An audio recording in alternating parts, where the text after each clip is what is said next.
Guys कैसे हैं आप सब। तो मार्केट आ गए हैं हम, चलें आपको जार रेट से अपडेट करता है।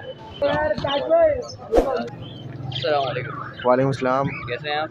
अल्हम्दुलिल्लाह। आज के जाल प्राइस बताओ। वजरी पट्टा ले रहा है भाई 250 रुपये, बड़ा 350 रुपये, और जावा ले रहा है 2000 रुपये का पट्टा वाइट वाला। क्रीम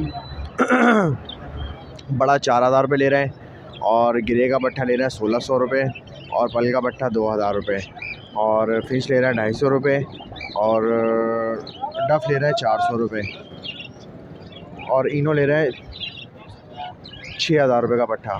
ओह 6000 रुपये का बड़ा, सॉरी इनो 6000 7000 ऐसे बड़ा ले रहे हैं इनो का।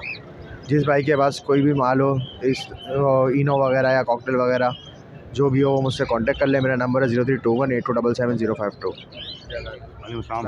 जाल प्राइस बताओ भाई बजरी जो है अभी 250 पौने 300 रुपये पट्टे, 350 पौने 400 रुपये बड़े, और फिशर ले रहे हैं बड़े 2000 रुपये, पट्टे ले रहे हैं 1500 रुपये, लोटिनो कलर लब्बट बड़े ले रहे हैं भाई 4000 रुपये, और लोटिनो के पट्टे बिलू के पट्टे कलर लब्बट के पट्टे ले रहे हैं 2000 2100 रुपये, क्रीम कॉकटेल ले रहे हैं बड़े 4000 पट्टे 3000, गिरे के बड़े ले रहे हैं 2500 पट्टे 1600, आ रहा हूँ एक मिनट, पल बड़े ले रहे हैं 3000 और पल के पट्टे ले रहे हैं 2500 रुपये, इसके अलावा डफ 400 रुपये ले रहे हैं।